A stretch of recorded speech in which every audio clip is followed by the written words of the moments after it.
Daji, the moment we walk into the ashram, not just Raipur, across the world, the first thing that strikes us is the greenery.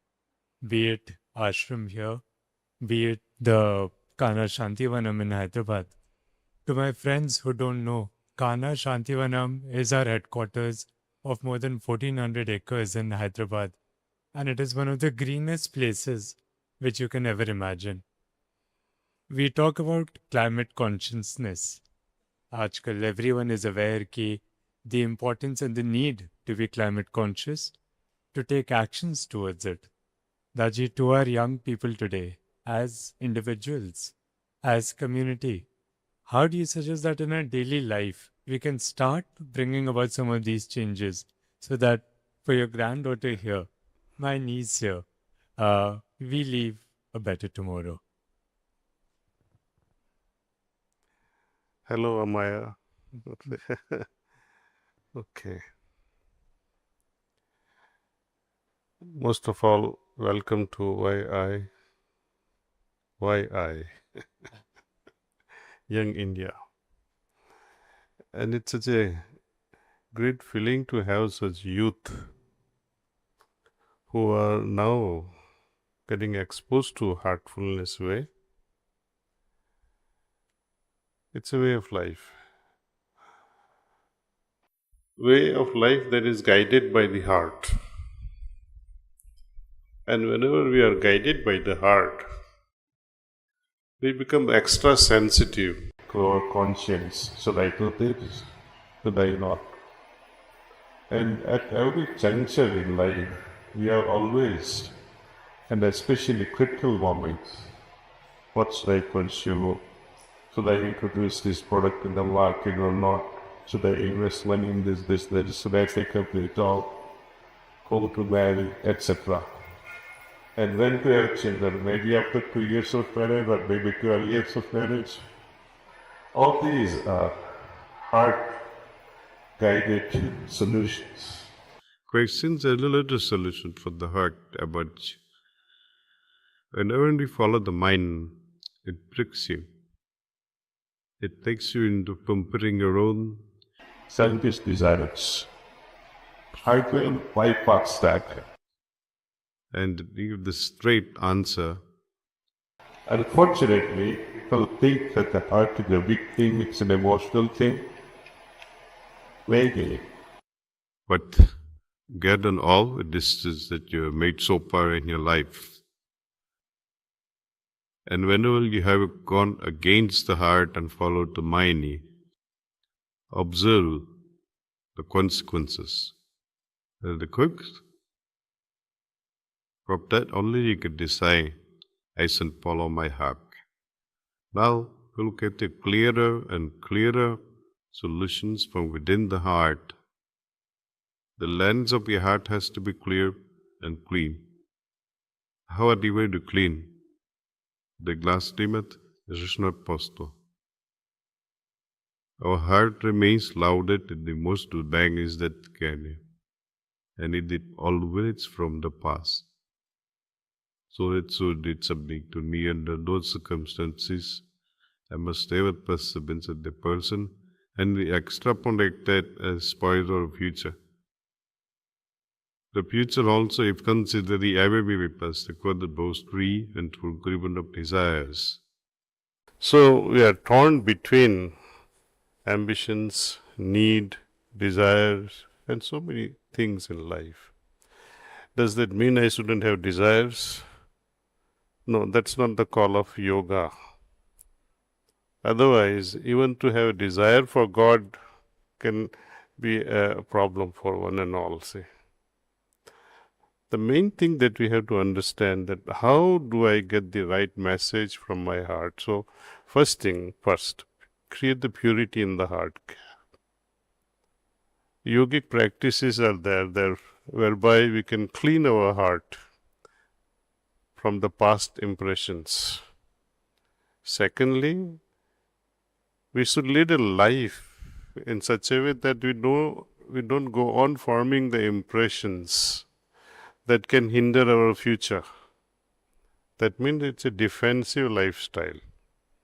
You must have learned how to have a, driving, defensive driving. My Guruji used to say, drive as if samne wala bewkoof hai. So you will always be very careful. Same thing, we drive through the, chaotic style of life by remaining very defensive. Not that you want to hurt anyone, we don't want to. There is no intention of doing such a thing. But it helps us sail through such complicated situations in life only when we follow the heart. See. When we meditate, like this, just now we did meditating on the presence of the divinity which is already there in our heart, we settle, we center ourselves, and we feel at peace.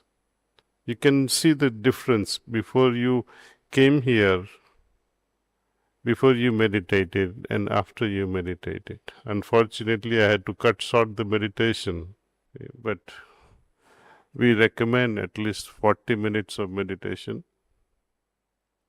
and see how you really feel. Often youngsters, they ask, can you give us a guideline or is there a guide book that can help us navigating through life? There are no guidebooks. How many things can you teach? I'm very fond of Osho's storytelling way of, describing very tough situations of life. And one of his story is on a thief. He was a master thief. His daughter was so mesmerized by this father who was a perfect thief. She wanted to follow his life, see. She said, Papa, I would like to become a perfect thief. And he, knowing his own life, he didn't want to teach her that trade of thieving, see. But she was desperate. All the time she could keep on bugging him. So he said, I will teach you. Let's wait for one day. And he said, they chose Amavasya, dark night, so no one can notice you. So he took her. Before that, he taught her one thing, which house to attack. So you see where there is frequency of people, is it a rich man's house or a poor man's house, things like that, see. Identify the house first, what time to get in, what time to jump out. All this was taught. Past midnight, they go into the house. Go to one chamber where there was this treasure chest. He breaks it open. Then tells his daughter, pick up the good stuff which is there, all the jewels from this chest. She hands him over. Father was mischievous. What he did was unbelievable. He closed the chest and locked it up from outside. So she was screaming and kicking with her legs over the chest and making so much of noise, so the entire house woke up. Father left the house before that. See. All the maids and servants came. They say, oh, we finally got her. She's inside the chest. They opened the chest and they were with the lantern. The maids, they came to see with the lantern. Due to presence of her mind, they blew it off. The flame was there that was giving the light. She just blew it. Everything became dark, and in that darkness, she escaped. And where there was a little well, she picked up a little boulder and threw that into the well, making them believe that she had fallen into that well. So maids and all servants, they thought she has died now. She is going to get drowned in the well. And she escapes that way. Reaching home, she gets upset with Dad and said, why did you have to do that, Dad? We had everything in our hands. You nearly got me killed. So father says, now you'll be a better thief than myself. I don't have to teach you anything. What is required is a presence of mind in every situation, you see. Because every situation throws a different curved ball on us. Have you played cricket? If you knew how to play only one style of ball, it was very easy. But every now and then there's a different ball, different speed, different spin, fast, bouncer, who knows? And life throws many curved balls on us. So, meditative mind picks up the problems often before they arise. Meditation to me, thus, is a kind of vaccinating your mind against many situations. So, I would highly recommend meditation.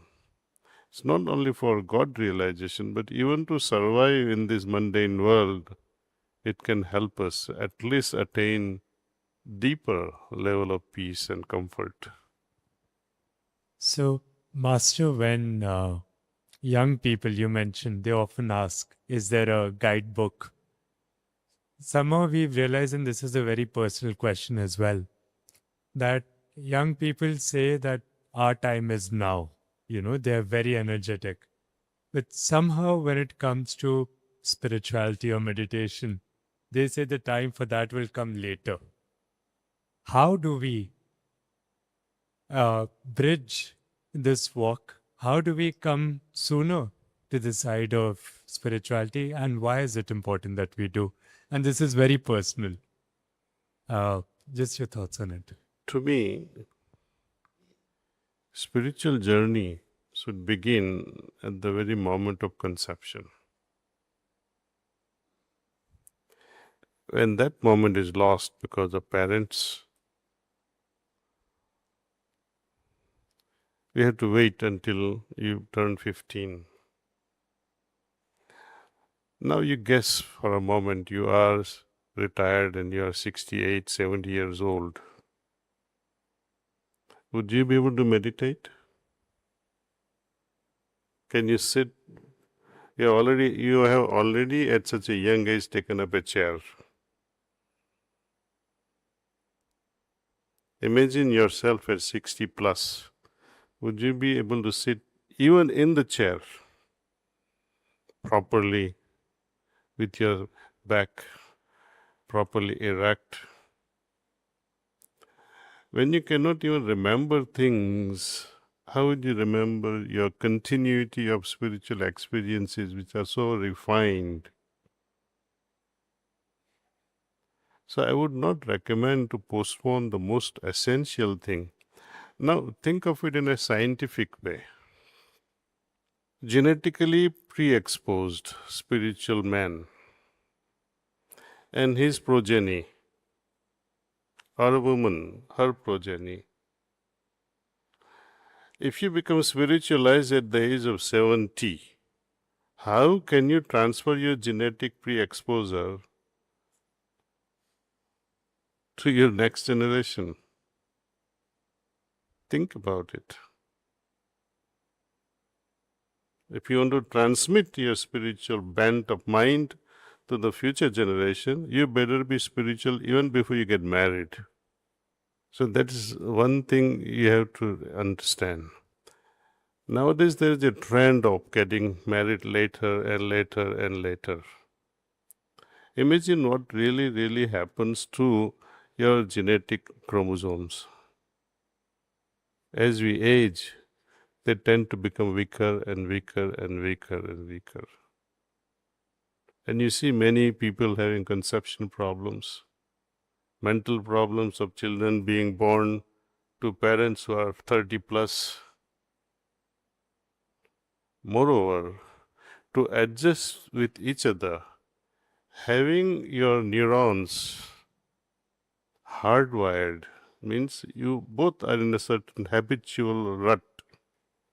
To adjust with each other will be even more difficult.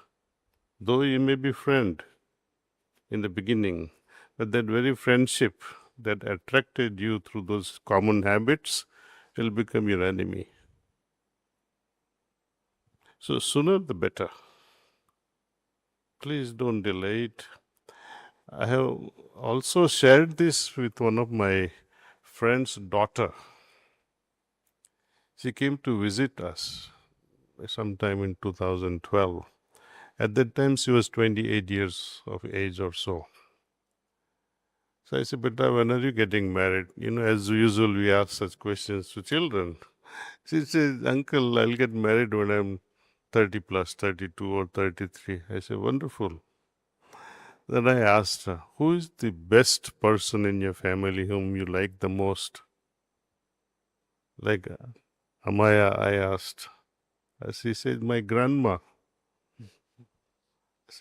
Then I had the opportunity of teasing her. When you marry at 32, will your child see her grandma? And will your grandma be able to talk to her the way your grandma did with you, or play with you, or share stories with you? She started calculating that when I am 32 and have my children by 36, my mother would be 75 plus, and who knows, she may not be there at all. And even if she is there, think of a father at 75. Would he be able to play cricket or volleyball with grandchildren? And when grandparents are not able to interact with grandchildren, what happens? The bridge that connects them is lost. Parents do not have much time, nor they have patience to interact with children the way grandparents can. Think of Amazon forests where there are medicine men, elderly folks. Because of this trend, especially in Brazil, Amazonian forests, a lot of youngsters are migrating to cities. Old people, elderly generations, where they have so much of knowledge of medicinal plants, trees, herbs, minerals, water system, plants and animals, birds. They have collected that knowledge for thousands of years. Now, in the absence of these next generations who are now migrating to cities, how can they transfer that knowledge? That connecting bridges are being broken. Transfer knowledge is not happening. Same thing is happening in our society. Without grandparents, simply bypassing, children are left to learn whatever they can, anything from anyone, not from parents. Grandparents are not there around. So naturally, you can imagine the status of the society. And this is indirectly connected by choosing our marriageable age. Master, when we talk about religion and spirituality, you recently also wrote an article on the relevance of the Bhagavad Gita. We continue to realize that religion and spirituality don't just coexist, they're codependent. Both of them come together to form a very, very strong bond. Can you just shed some light on that for all of us? To me, religion is a kind of a jail. Same thing, spirituality. If you allow the limits of spirituality bind you the way most people are bound by religion. Let me explain to you. When you believe in God, say I believe in Lord Rama, for example, or I believe in Lord Krishna, or I believe in Ma Durga, or I believe in Islam, or I believe in Christianity, or I believe in Sikhism. These are all indoctrinations by our parents with good intentions. They teach us fundamentally one thing, that there is God, and they help us associate God based on their learnings from their parents. And when we ask grandparents and say, why Krishna? Why should I worship Krishna? Why should I worship Rama? Then they say, oh, this has been our family tradition. This is our family guru or family ma or family deity. So with that we begin with the belief and we remain unfortunately satisfied superficially with such belief system. And you say God is there? Yes. Have you experienced it? No. This will be the general answer. Now when you dig deeper and go beyond religion into spirituality, where you wait for the experience of divinity. So now your belief that I believe in God is now being strengthened by your experience. So you're no longer in a simple belief, but your belief system is now supplemented with your own conviction. It's like, earlier we used to have the gold backing for the currencies. Stronger the currency means they have a larger amount of gold that is backing up the strength of the currency. Same thing, our belief will get its own strength and life from our own experience. That experiencing is spirituality. But to remain tied with these experiences and oh, I'm so fortunate and I'm experiencing this, that's also a tragedy because you are stuck with experiences. It's like when I come to you and enjoy your hospitality for 3 months, 4 months at Corona family. Wow. And then I say, this gentleman is great. He's very generous. Hospitality is great. I'm able to enjoy this. But deep down in my heart, I would say, I wish I was also as rich, as wealthy as this person. So experiencing rich hospitality versus becoming rich. Like that, divine experiences are great. But to become divine, it's a different story. So there is a graduation from being in a religion where there is belief to experiencing in spirituality and going beyond that into becoming. That is reality. And then when we transcend even that, there will be bliss. And that too also ends according to my master, where you are not able to say which experience or what. Because now you become one with. It's like when the raindrops falls in the ocean, that raindrop is not left behind to say see how I have become the ocean. If the raindrop falls in the ocean and still says I am a raindrop experiencing the ocean, there's something wrong. If a person says I am a God realized person, run away. Because that awareness, that consciousness will not agree with you to make such a statement. Master, in your recent book, Power of Paradoxes, discipline versus freedom, stability and flexibility, in all of our lives, contradictions are a part of it. They're sometimes key defining factors. सब आप बताते हैं कि contradictions are not barriers, but actually enablers of transformation. How so? How do we adopt that in our young minds?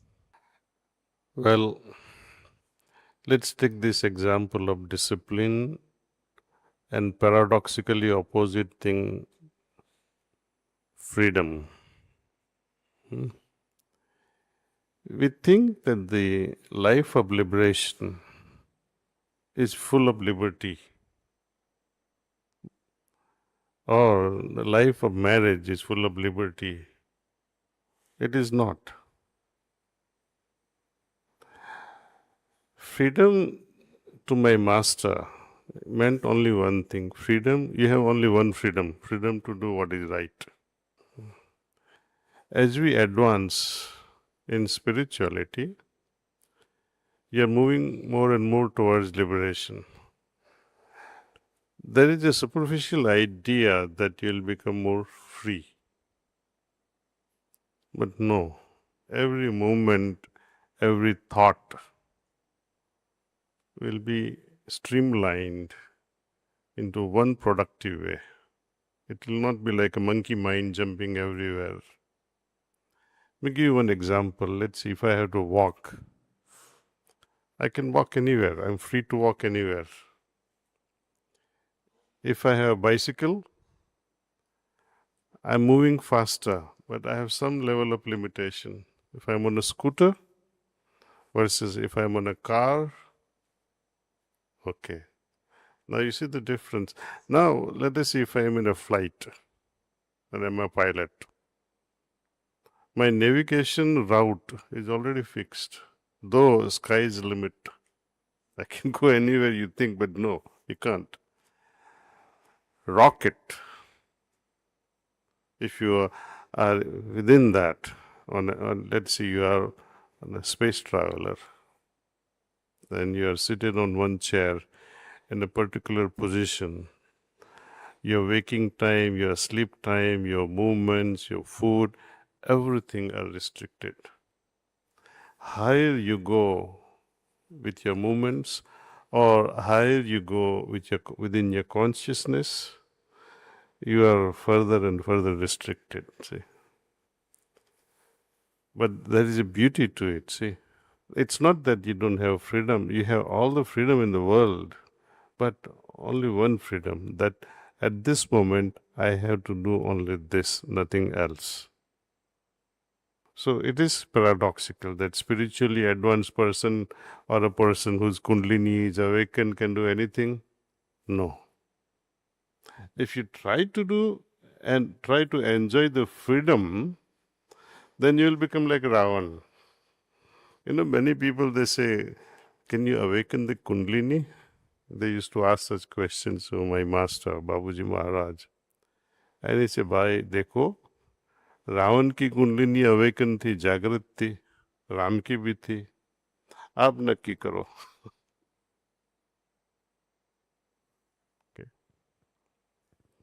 I have one last question, but before that, I think my friends also have a question or two. If it's okay, can we just take one from them?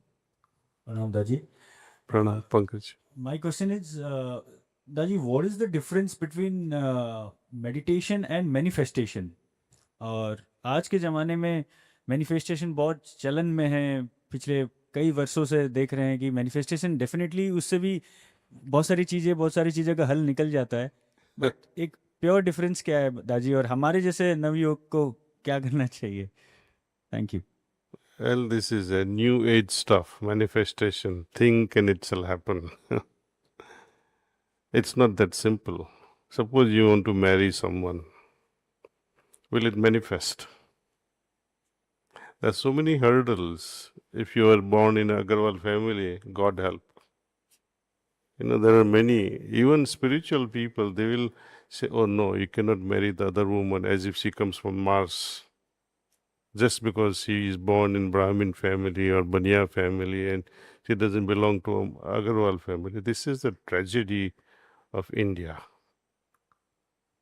Caste system has ruined and politicians are thoroughly using this. I wish YI will help people to go beyond this caste system. See? Manifestation is a product. When your mind becomes super pure, your heart becomes pure, whatsoever you think will manifest. But you will not think whatsoever. You will use your freedom to what is right. You don't have the liberty of making things manifest. For example, can I create a peacock in my hand? No. Though you have a streamlined purity within your mind, but you cannot do it.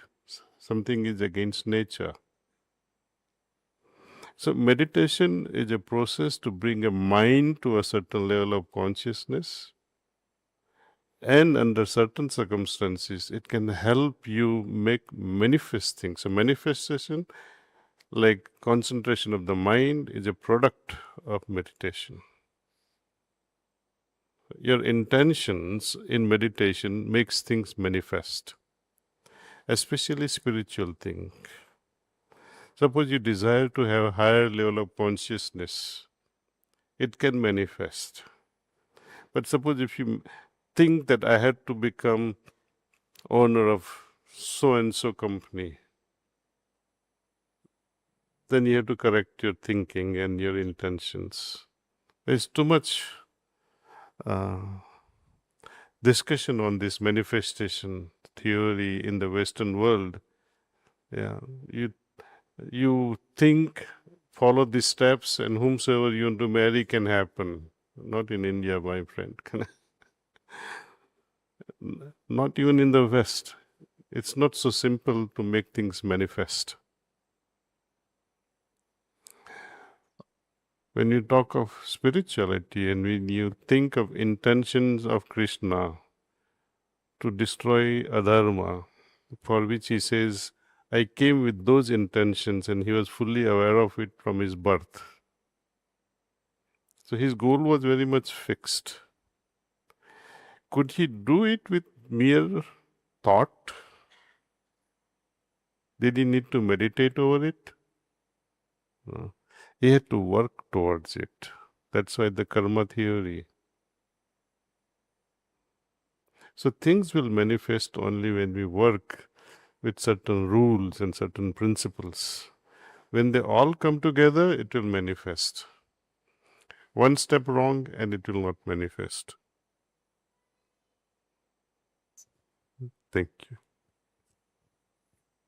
Taji, I know you're a great admirer of Swami Vivekanand. And, over a century ago, he was also in Raipur. And he's always spoken about the power of the youth and how the youth should rise and shine. Now, just on a closing note, not only for young Indians in the audience today, but millions who are possibly watching the live stream and will take that message forward. What is one lasting thought that you want all of us not to follow, but to actually adopt and imbibe in our lives completely? To the youth of the India from Daji, one thought that we should absolutely imbibe in our lives. Pause. Pause whenever you can. Thank you. Thank you, Master. It is my heartfelt honor to have shared the stage with you. It is one of the most powerful experiences of my life, and I'm indebted to you for that. Thank you so much.